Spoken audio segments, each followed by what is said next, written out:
ಇವತ್ತು ಫುಲ್ ದೊಡ್ಡದಾಗೆ ಆಕ್ಸಿಡೆಂಟ್ ಆಗೋಗಿತ್ತು. Hi good morning. So morning ಎದ್ಬಿಟ್ಟು ರೆಡಿಯಾಗಿ ನಮ್ಮಮ್ಮ ಕಾಫಿ ಕೊಟ್ಟರು. ಆಲ್ರೆಡಿ ಟೈಮಾಗಿ ಹೋಗ್ಬಿಟ್ಟಿತ್ತು ಅಂತ ಬಿಸಿ ಇದ್ರು ಹಾಗೆ ಕುಡ್ಕೊತಾ ಇದ್ದೆ. ಬಿಸಿ ಬಿಸಿ ಪಲಾವ್ ತಿನ್ಬೇಕು ಅನಿಸ್ತಾ ಇತ್ತು. ಮಾಡಿದ್ರಲ್ಲ ಅಂದ್ಬಿಟ್ಟು ಹಾಕೊಡಿ ಸ್ವಲ್ಪ ತಿಂತೀನಿ ಅಂತ ಹೇಳಿದ್ರೆ ಅವ್ರು ಫುಲ್ ಬಿಸಿ ನೋಡ್ಬೇಕು ಕಾಣ.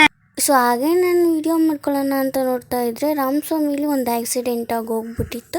ಸೊ ಹಾಗೆ ಸಿಗ್ನಲ್ ಇಲ್ಲದೆ ಇರೋದ್ರಿಂದ ಬಸ್ಸಿಗೆ ಬಂದ್ಬಿಟ್ಟು ಡಿಕ್ಕಿ ಹೊಡ್ಬಿಟ್ಟಿದ್ದೆ. ಅದು ನೋಡಿದ್ರೆ ಗಾಡಿ ಬಸ್ ಕೆಳಗಡೆನೇ ಹೋಗ್ಬಿಟ್ಟಿತ್ತು. ಹಾಗೆ ಈವ್ನಿಂಗ್ ಕೆಲಸ ಮುಗಿಸ್ಕೊಂಡು ಸ್ವಲ್ಪ ಮಾರ್ಕೆಟ್ಗೆ ಹೋಗ್ಬೇಕಿತ್ತಂತ ಹೇಳ್ಬಿಟ್ಟು ಮಾರ್ಕೆಟ್ಗೆ ಹೋದರೆ ಮಾರ್ಕೆಟ್ ಅಂತೂ ಫುಲ್ ರಶ್. ಯಾವಾಗಲೂ ಫ್ರೀನೇ ಇರೋದಿಲ್ಲ ನಮ್ಮ Mysuru market. 5 minutes later.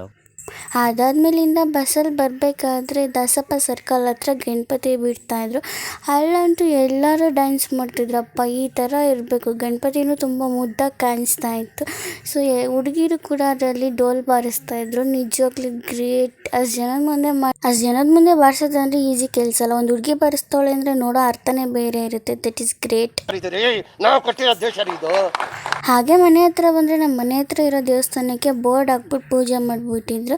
So ಹಾಗೆ ನಾಳೆ ಟೆಂಪಲ್ಗೆ ಹೋಗೋಕ್ಕೆ ಡ್ರೆಸ್ ಸ್ಟಿಚ್ ಮಾಡೋಕ್ಕೆ ಕೊಟ್ಟಿದ್ದೆ, ಈಸ್ಕೊಂಬರೋಣ ಅಂತ ಹೋಗ್ತಾಯಿದ್ದೆ. ಕತ್ಲೆ ಬೇಡ ರೋಡಲ್ಲಿ ನಾನೊಬ್ಳೆ. ಏನು ಅರ್ಥವೇ ಆಗ್ತಿಲ್ವೇ ಈ ಕೇಸು? ಎಳೆ ಮಗು ಆಗಿದ್ದಿದ್ರೆ ಓಕೆ. ಸೊ ಮನೆಗೆ ಬಂದ್ಬಿಟ್ಟು ದೇವ್ರ ಪ್ರಸಾದ ತಿನ್ಕೊಂಡೇನೆ ಏನು ಮಾಡಿ. Thank you for watching.